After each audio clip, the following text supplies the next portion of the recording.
Spoiler warning, Wanda put belt to ass on Oster, bro. Let's talk about it. The start of this issue was just build up to an astronomical battle. A battle between friends, Wanda versus Agatha. And this is unironically one of the best looking magical fights we've gotten in years. When it comes to dialogue, Agatha's been trying to push the exact thing she's been doing since the start of this series.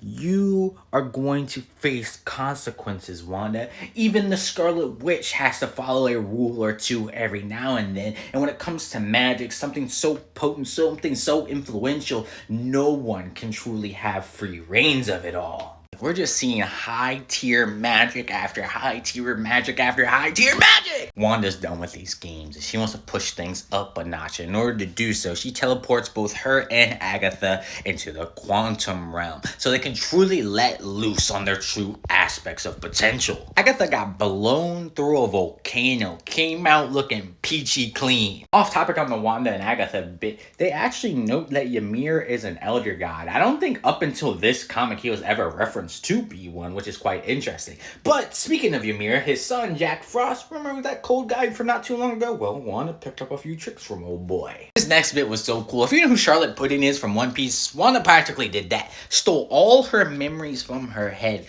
put it out in a panel to be able to see exactly why Agatha's being forced into subjugation with the Vishanti. But before she could dive too deep, those very entities appear. Oster's done. She is fed up. But before I get more into like her interaction with Wanda and whatnot, I want to talk about the Vishanti and what we got out of development for this. Because before, they were mainly a trifecta. Not one had more say over the other. But it seems more now in a modern sense, Oster is the like forerunner when it comes to the Vishanti. She is the head of the Vishanti. I also like the fact that with her being order doesn't necessarily mean good. And she's being the extremist aspect of this, so much so that all this order is actually negatively impacting the grand scheme of the cosmos. Wanda pleads, noting that she does not want to fight the Vishanti, but they question her, noting that you stole the title from us. You don't have a say in what to do. Wanda rebuttals. The title was given voluntarily from your previous Source Supreme, Dr. Strange. All the mystical artifacts you're gonna let perish into existence. I have the right as much as any other sorcerer to claim this title. Things start getting real wicked when Wanda tries to open up both Agamotto and Haga's eyes, seeing that what Oster's truly doing isn't really for the betterment of existence. It's more selfish desires. She wants to claim power for herself in one way or another. Very elder goddess. Krakatoa! Oster shoots Wanda with a beam. There's not many entities in existence who can survive such potent mystical force, but one of them is the Scarlet Witch. And you see these two fingers? Well, there's a galaxy on those bad boys. And if you twist a little bit of magic and physics, you have a firmament. And Wanda uses that bad boy and blasts Oster directly, putting her down for the count. Wanda one-shot Oster. Low diff.